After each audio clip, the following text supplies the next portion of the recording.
table. First, I'm Shelley Fine, I'm co-chair, and on the screen, virtually, but in full, good looks, Will Ortiz, co-chair of the committee. He was concerned about other people, so he decided that what he might have something of, which he's not sure, might be a problem. So he checked with his chair. And I checked with him, should I come? He said I should come. I said he shouldn't come. And now we all have permission. Okay. Can you guys hear me, by the way? Loud and clear. Wonderful. Just making sure the microphone and everything is working. Yeah, I have this, I've had this cold flu, not even a flu, but like a sinus congestion pretty much since Thanksgiving that I can't seem to shake off. So hopefully things are better. I'm taking medicine, but it's I just want to be respectful of other people and not put anyone at risk. So I'm here virtually. We all appreciate it. Okay, so let's go around so that people who are listening, we know each other. Knows, please, Ava. Okay. Hi, I'm Ava Stryker-Robbins, and I'm a committee member. Hi, I'm Audrey Isaacs. I am a committee member. Okay, and this is Simon, who's so busy with tech, he's not going to introduce himself, but we appreciate his work. I'm Ken Coughlin, a committee member.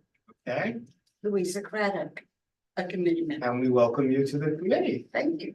Okay. First, we're going to adopt our agenda. Okay, our agenda has three parts. First part is to adopt the agenda. So we have to know what the rest of the agenda is. We're going to get an update on the West 83rd Street safe haven. And we have wonderful people here from two agencies, Breaking Ground and Goddard Riverside. Very fortunate tonight to present to us. And then we're going to introduce the topic of plastics and the possible health hazards of plastics. And it won't be too long, but we're going to do an introduction and then build on it during the coming month. Before we welcome Beverly Donahue, our chair of our board. Good evening, welcome. And Max, I'd like to introduce Max, who is our Hi, Shelley. district manager. I'm getting my camera up. Just one sec.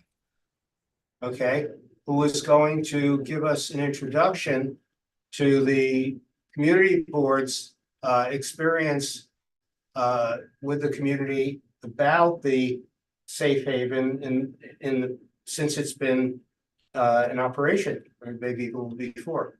So Max, we appreciate that you're here and we look forward to hearing from you now. Would you like to hear from me right now? Right now would be excellent. Excellent. Sounds good. I will do that. So I've prepared just a very small statement to read with regard to the safe haven. I'm Max Vandervliet. I'm the district manager of CB7, as many of you have know. Our office hears and receives many constituent service requests each month. When the safe haven was opening, I had asked my staff to make me aware of any outreach they received from constituents to include block associations, the precinct, 311 references, and any other outreach from the community concerning the safe haven.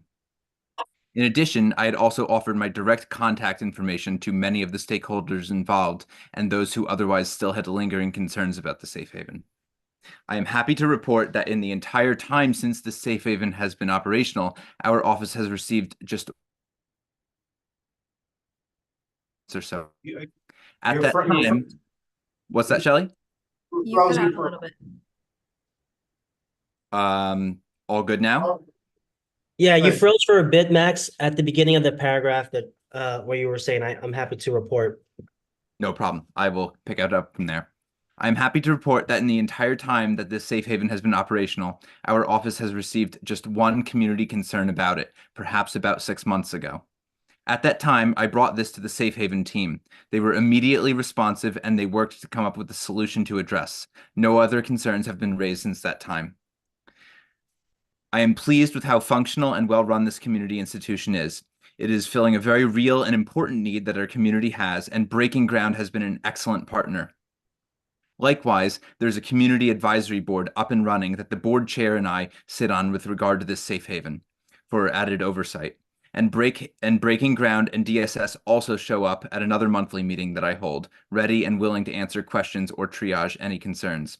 I'm thankful for this valuable community resource and would like to close by sharing that I hope others in our community understand how well planned, run, and cooperative the safe haven at 83rd Street is. Thanks, Shelley. Okay, thank you very much. So this community has been very involved with this plan, and we're very fortunate because before anything came about, we had plenty of opportunities to meet and talk and to visit. And now that we're into it several months now, we have an opportunity to meet with the people who are directly involved and to hear, what we are looking to know about. What's happened? How is things developing? And therefore, I think I know everybody here, but I'm going to introduce Erin Madden. Okay. To begin with, I see Patrick, Bob, and Heather. Is Heather here? That's Heather, right? Just raise your hand, just to make sure. Yeah, I thought so. So then, Change their names to their actual names. okay, if you can, I don't think I can do that. It's on there. Yeah, Okay. so Heather, if you hit the little 3 dots next to your on your picture, you can rename yourself. Okay. And Cassie, when you're not driving, you can do the same. okay, We also have Let's- Cassie Tolliver, who is our program director with us this evening. okay, excellent. And Hello, from- everyone. Okay, great. And from Goddard, we have Jenny Drossman. And we have Carrie Goldman, who can I see her? I think I'm having a problem because of the third row. Hi, everyone. I'm here. Okay. Oh, now we can, okay. And okay.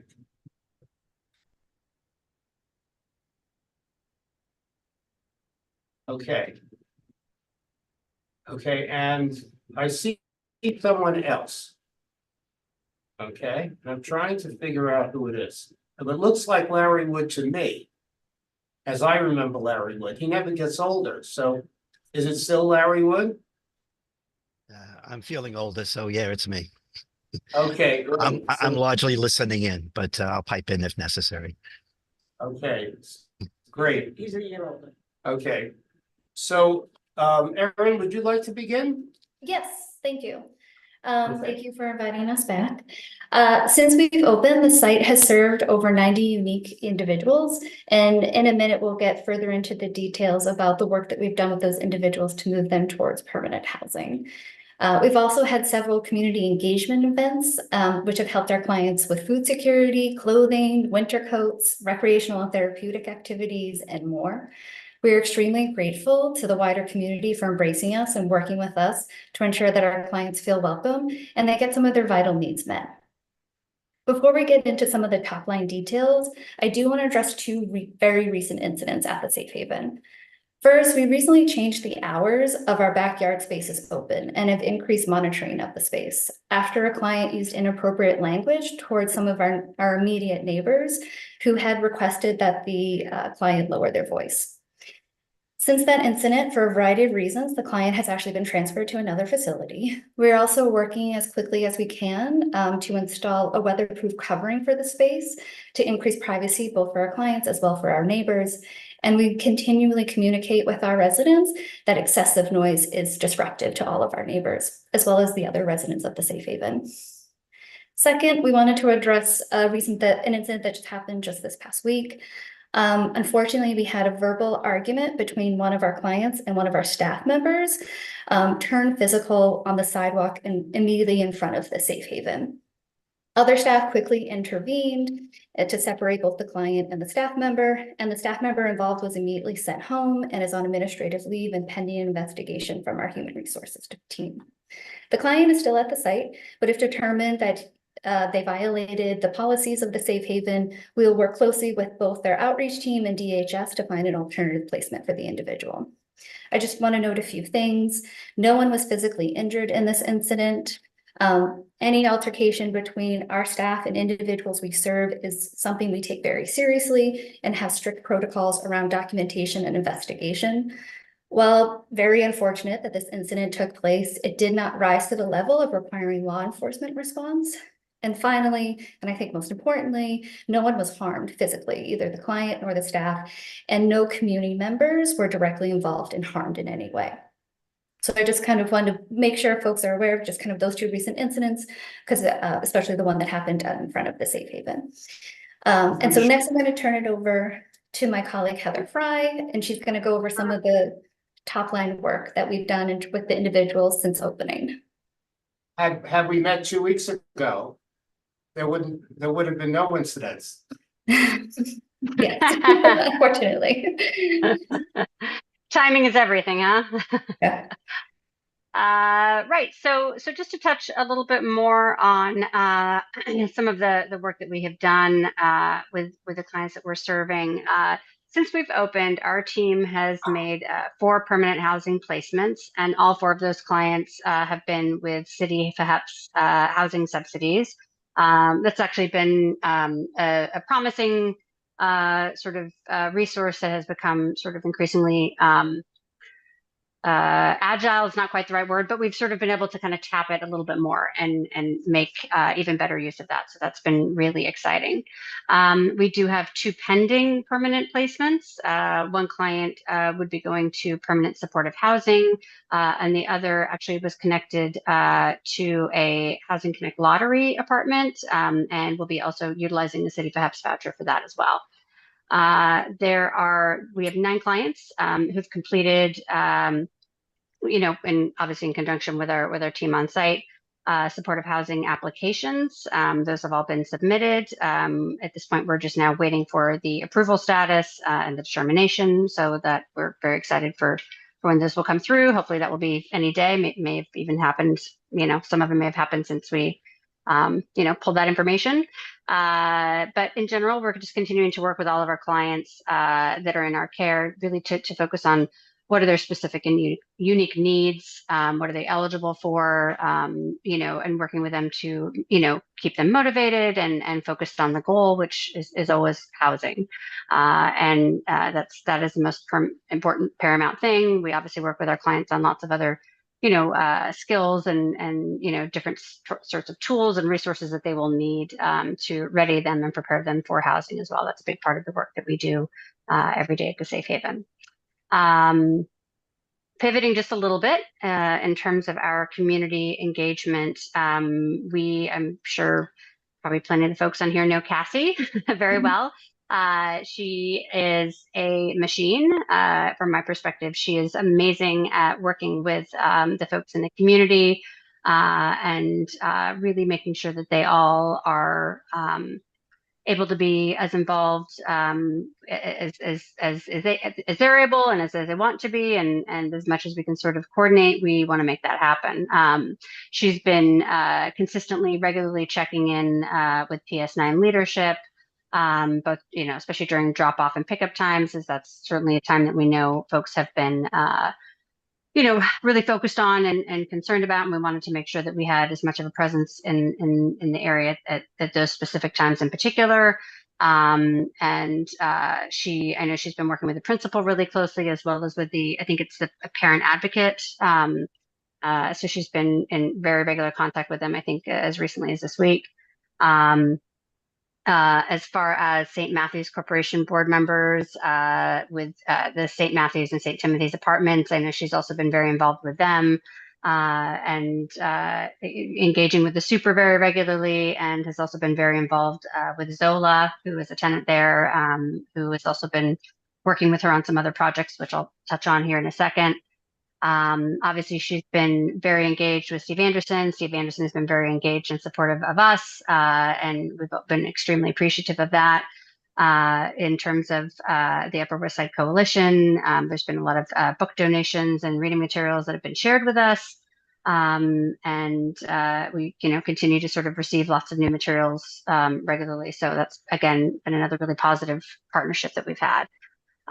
We have also been working closely with Congregation B'nai Jeshurun, and Cassie actually just had a call with them last week. I think that they are planning some upcoming community events as well, and looking for some different ways to partner around some volunteer events. And obviously they have done work with them around donations of welcome kits and things like that. So lots of great partnership there as well. Christ and St.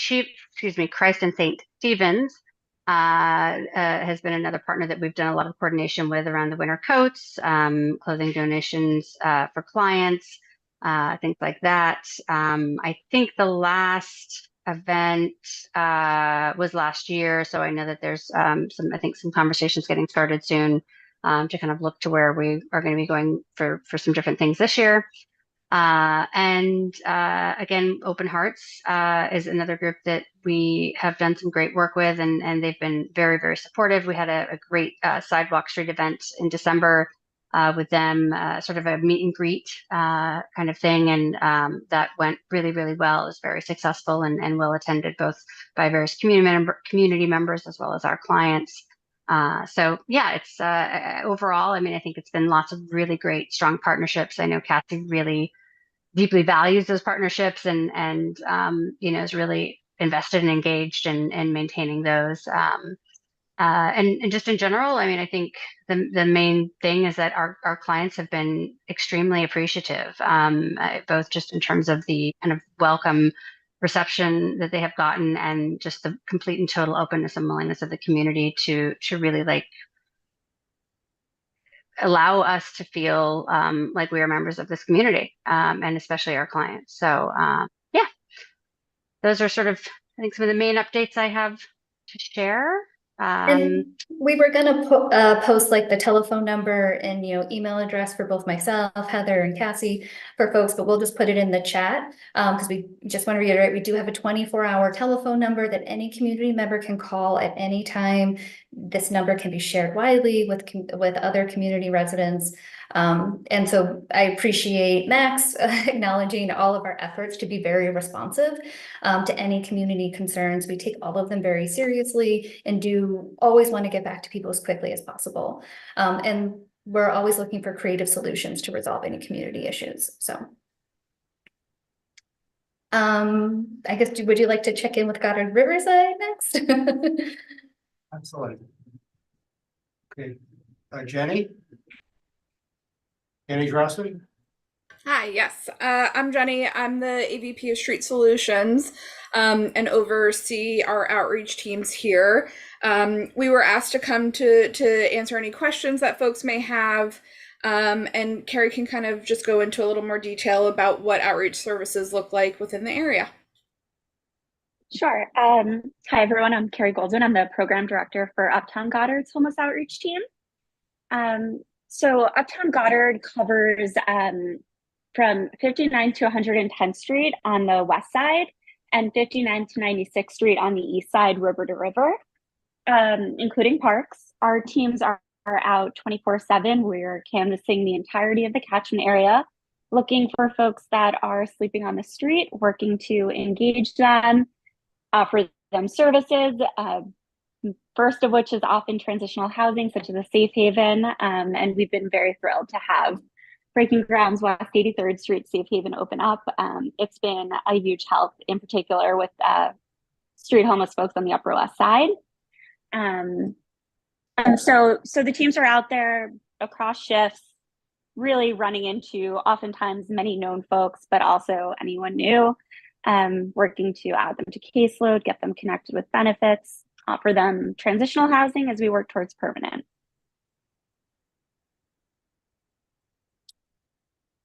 Okay. I have a question for you.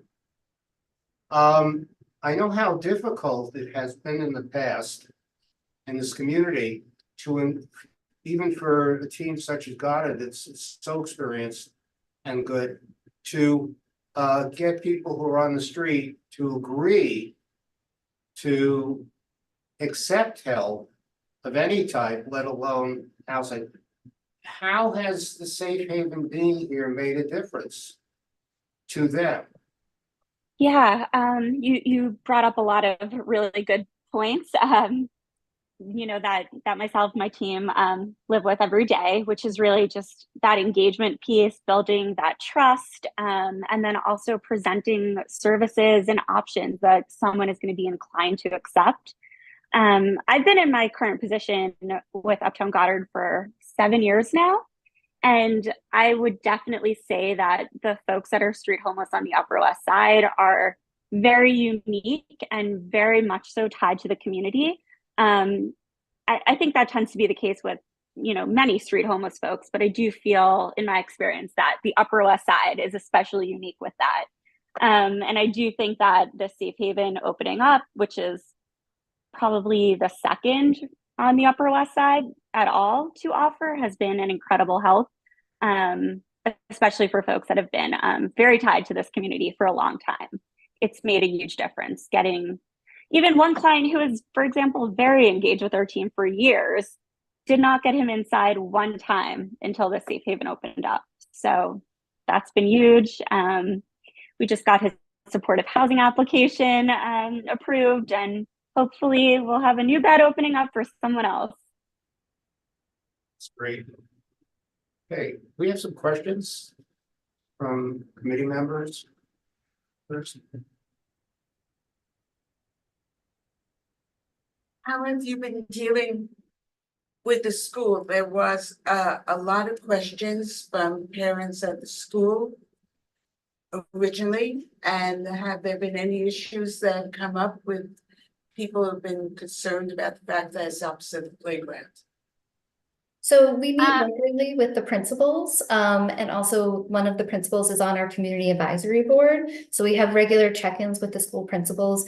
We also have coordinated with them around school pickup and drop-off times, and if there's a change because of a holiday schedule. And so they have our 24-hour number. I think actually the principal probably has Cassie's cell phone. And so, you know, what we know is that we just have to be in constant communication and be able to be agile and flexible and respond to anything that comes up.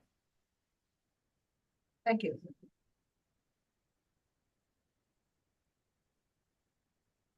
Hey, I spoke to a couple of people who live on the block, and I said, so what's happening on your block? They said, this is about 2 months ago. They said, what are you talking about? And I said, anything new, anything interesting, good, bad? And they just shrugged their shoulders. So I said, oh, things must be going well at the Safe Haven, because if anyone, one of these people is a person who generally has something negative to say or complain, at least complain about something. And it wasn't anything about Safe Haven. It wasn't, that was negative. That to me, that was a positive statement right away. Because people, you know, ideas of what it would be and maybe what it is, it's a whole different world. And that's understandable, because people not having experience and hearing things from various places feel that way. But I think it's turning the corner happily. And most important, the people are being serviced and seem to be making progress. What about recreation? What's happening? Are there opportunities for the clients? Yeah, I can speak to that a little, you know, more generally, and then if Cassie, you know, has more specific details that she wants to touch on. You know, yes, I think there's sort of a couple answers to that question. One is, you know, as you guys know, that we are, you know, continuing to kind of bring ourselves up to the full capacity at 106. So I think a good amount of our focus has been getting folks in, getting folks acclimated, you know, kind of first and foremost focusing on their housing applications, their paperwork, making sure that they're able to kind of focus on that. And then I think secondary to that is, has been more work around groups and group programming and those sorts of things. So I think I would say more probably in the last handful of months, that's probably taken on more of a focus. And I don't know, Cassie, if there's anything specific you want to touch on about that. Thank you, Heather. Yes, absolutely. So we do have harm reduction specialists on site, case managers on site that regularly run our group services. And we also have activities for clients on site as well. So we have TV rooms, we have client kiosks where they can engage in any internet activity, as well as different activities we would also participate with the clients on, as far as like maybe bingo, or maybe some kind of recreational group that is a need of the client. We have a house meeting on a monthly basis with the residents that's within the facility, and that's where they're updated on what's to come for the month. We also have an activities calendar that is posted around the facility. And then we also invite like the community members to provide us with any flyers around what's going on in the community so that the clients are informed of what's happening within our neighborhood, and they're also welcome to join in any community events. So we post our flyers, but we also post community events that's happening. And we have had a good turnout with Benai Jezza Room and Open Hearts events that clients are actually leaving off-site to attend whatever event they might have going on. So I would say it's been pretty good, and they have a lot of stuff to do, whether it's on-site or off-site. Ken, and then Louisa. Well, I'm very happy to hear it's going so well, but I have to say I'm not surprised. I guess my question is, you're at 90 now, I think you said, but full capacity would be 106. What's keeping you, when do you think you'd get to 106, and what's keeping you from doing that now? Unfortunately, we don't have a definitive date of when the renovations will be complete in the second building. So we won't be at the full capacity until those renovations are completed, and then the building passes all the inspections that it needs to from DHS.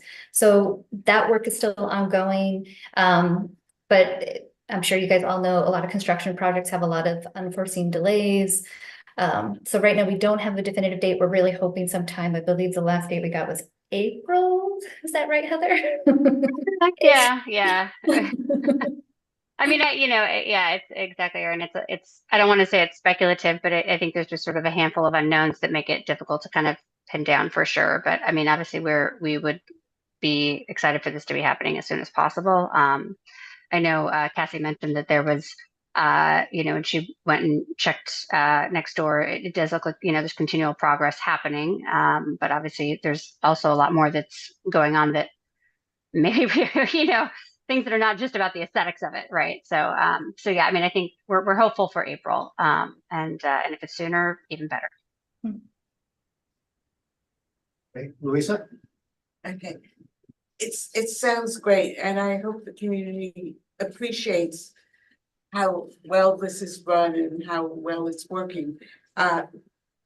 Ken asked one of my questions, and my other one is just because I know this came up originally. How many people are there in a room that share a room?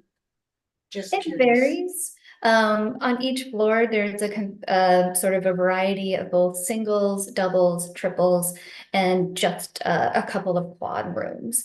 And so it varies on floors. This is a co-ed facility. We try to separate genders per floor. So it's kind of also moving pretty frequently of, if a client needs to be on a lower floor, how can we accommodate that? So a lot of thought goes into room assignments, but right now it's a mixture. Thank you. How consistent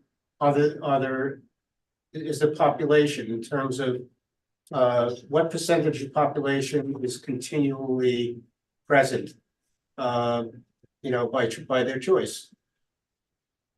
When you say present, do you mean they come in and then they don't get discharged? They don't disappear. They come back to the safe haven on a regular basis.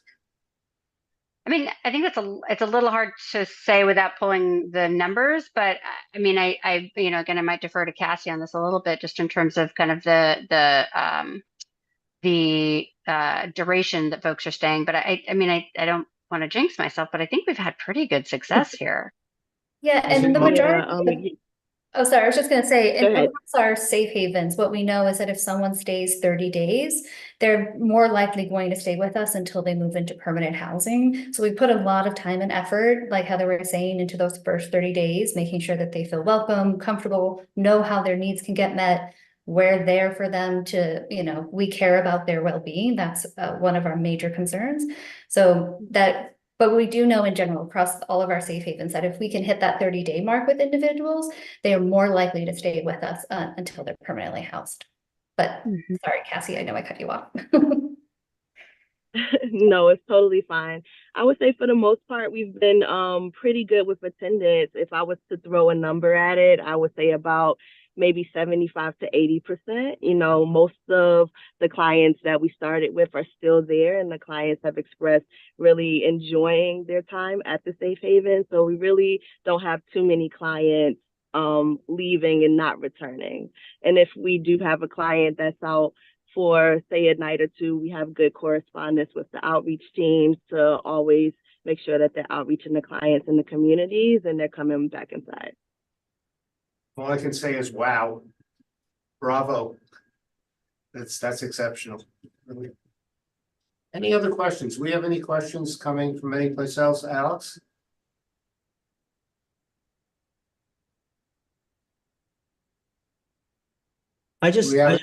Shelley, if I can just chime in. Please go ahead. I just want to thank Breaking Grounds for the work that you're doing and continue to be doing in the Upper West Side. If I remember reading the website, you guys have been around since 1990. So already you have a proven track record of successfully growing Breaking Grounds and maintaining a well-balanced supportive housing and just being involved with the community. So it's more of a thank you. Thank you for doing this, and thank you for just being open to coming to the board and sharing your work to the public. Thank you. Yeah. That's really kind of you. This is Alex. I don't have any, I don't see any hands raised. Somebody in the Q&A said that they've been having some issues, but they didn't specify what issues besides that. Okay. And we can, you know, share the contact information for the site. You know, we do have a 24-hour number that someone will always be answering. So we're happy to share that information too. And I would encourage that individual, if there's something coming up, please call us. You know, we can only respond to what we know. So please share what your concerns are with us. Okay. And I just have to comment, what a wonderful partnership.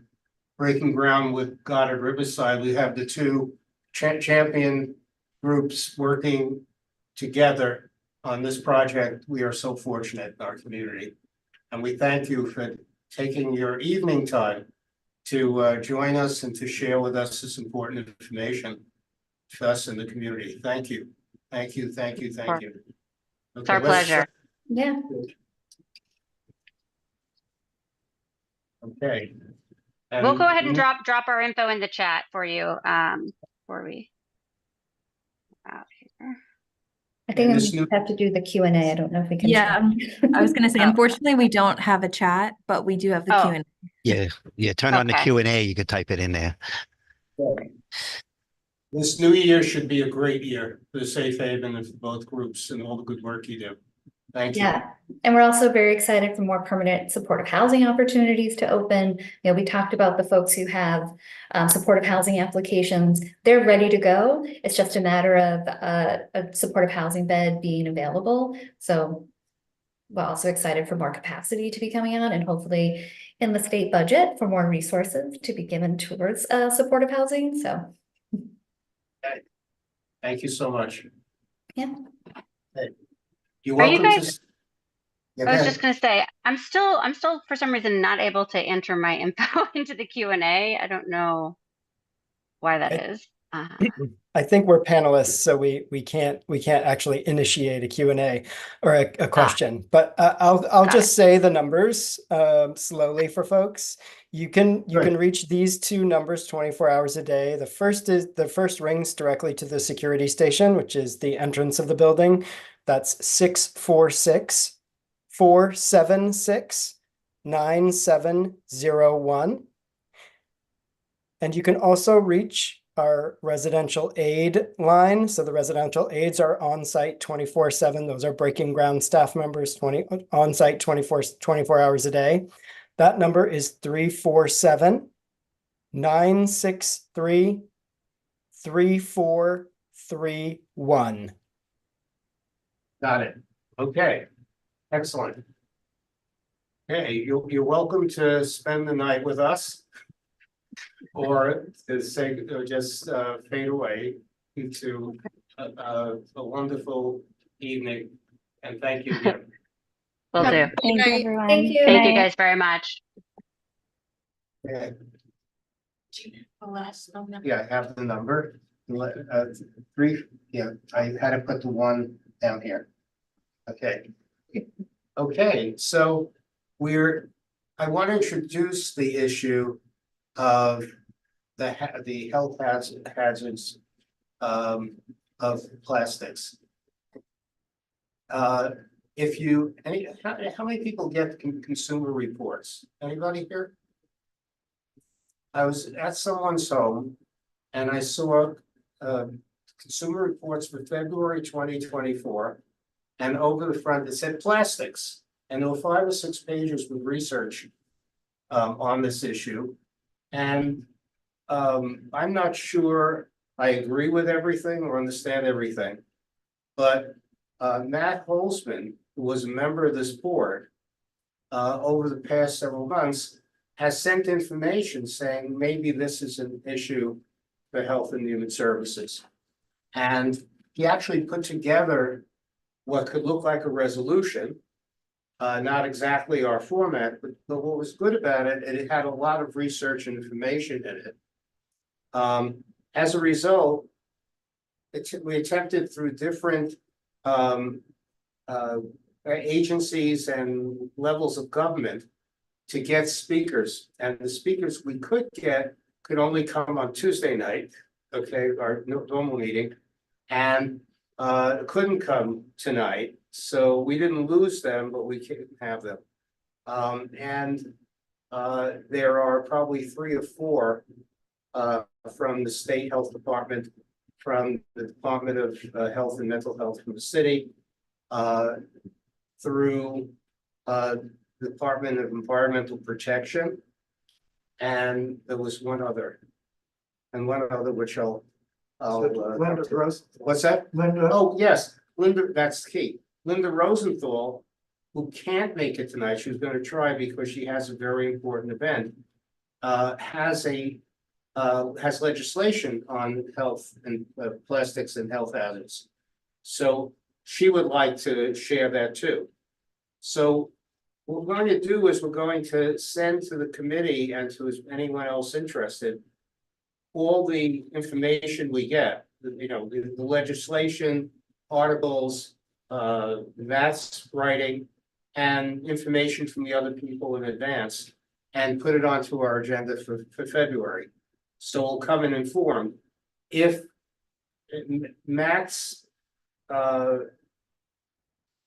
resolution of sorts could be a formulated resolution depending on what way we want to go. So yes, please. So what format of plastic is allegedly causing these health problems? And what's the contact? In other words, if I drink a soda from a plastic bottle, is that it? Or is it pieces of plastic washing up in the ocean? I mean, in the water Or is it the plastic saran wrap we put around food? I've read so many things that are disturbing to me. That this whole month I've been watching everything that I do and everything I see. I want, clearer information on what's scientifically sound. Okay, there are people I know who are vehemently against plastics, and then people say that's nonsense. Okay, it's overdone. It's the climate people. They're political pieces here.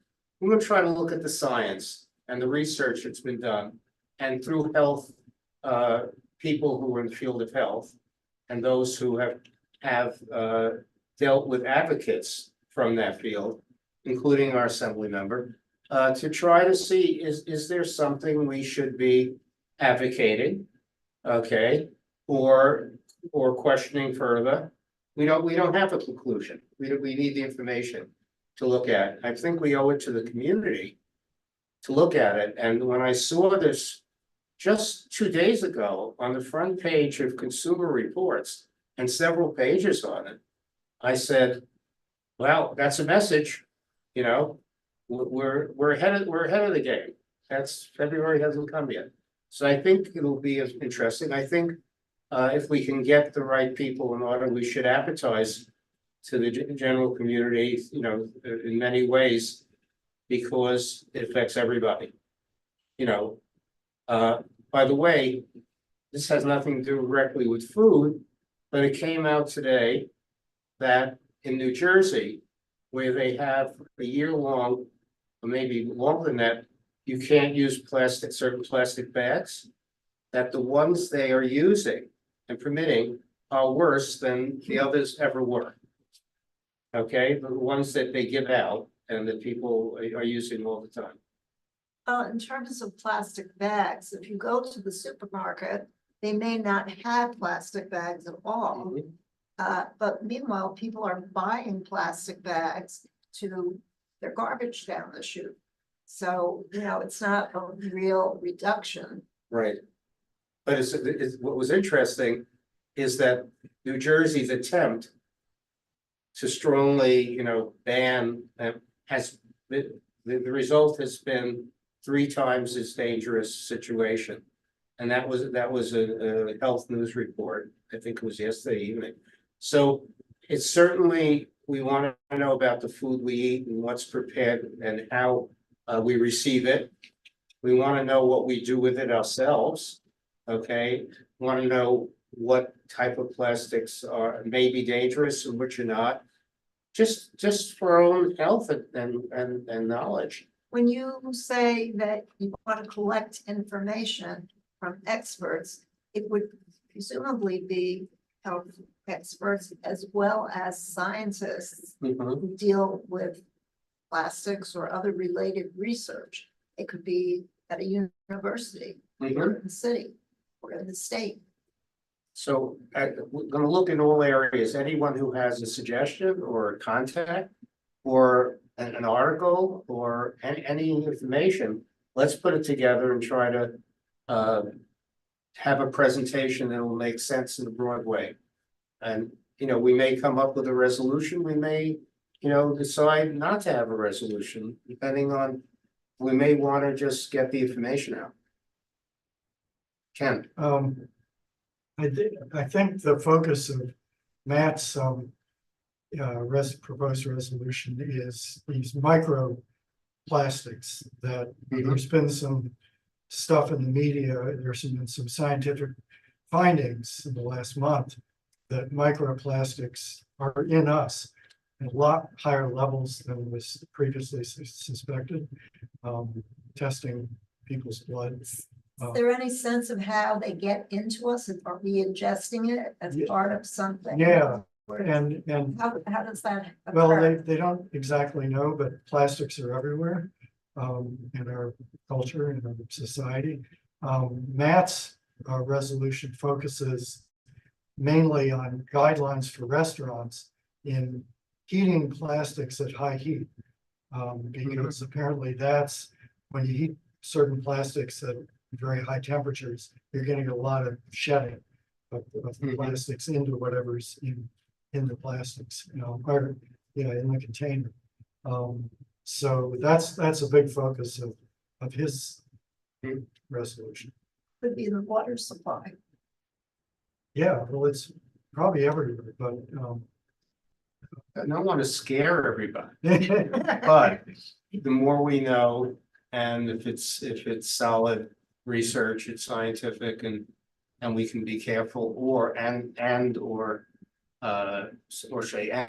advocate for a healthier system, I think we could serve a purpose. And I think there are multiple factors that come into play with the use of plastic. Obviously, there's the health aspect we're discussing, but also the climate impact. I think finding other alternatives to plastic is beneficial for so many reasons. So even if plastic wasn't a health or a health concern, glass alternatives could be better for the environment. So that could be something. Okay. And again, the more scientific information, articles, experts that we can get, to substantiate these things, we can get to some hopefully credible information for advocacy and for self-protection.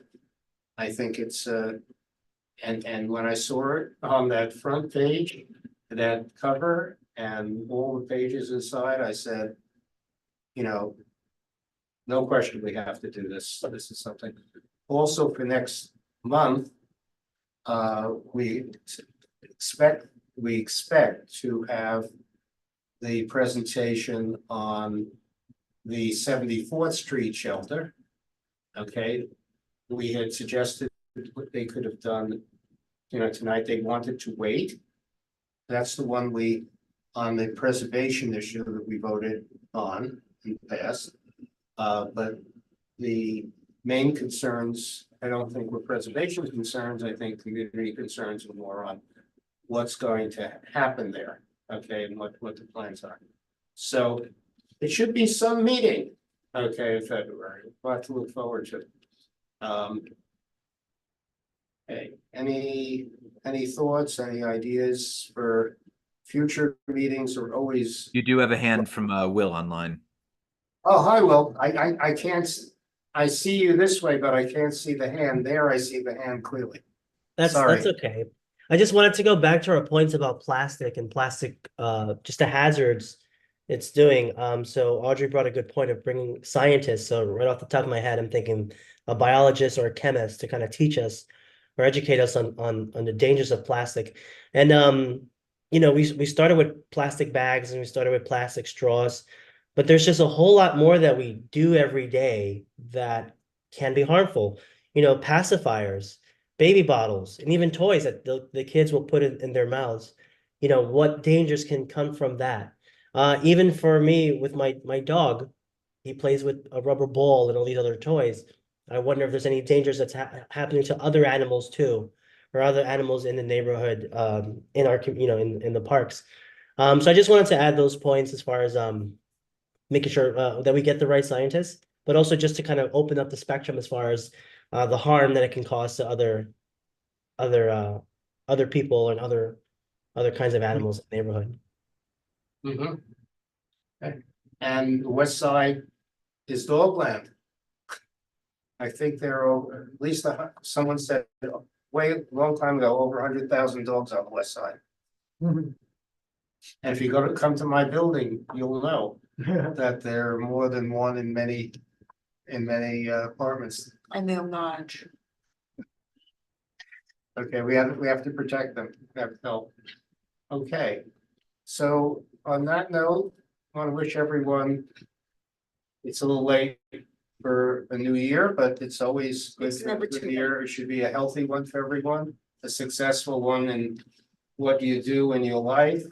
You should have the luck you need to push everything through. We should have a successful committee process where we deal with important issues and help inform and advocate for the community. Okay. Someone want to move to adjourn? I'll second it. Okay, all in favor? Aye. Okay, thank you. Thank you all. Thank you.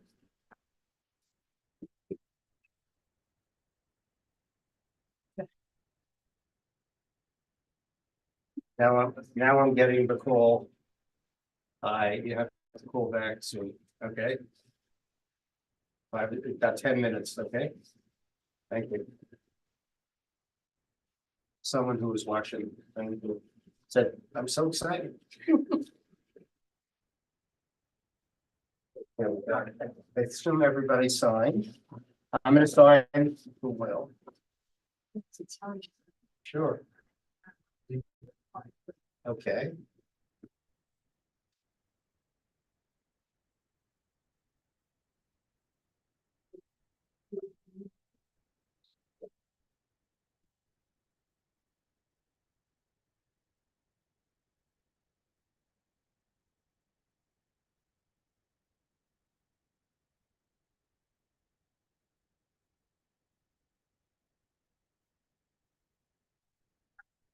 Have a good night.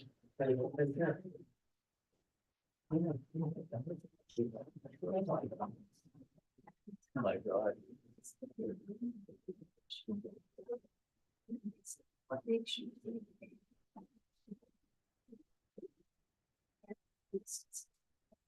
Good night, everyone.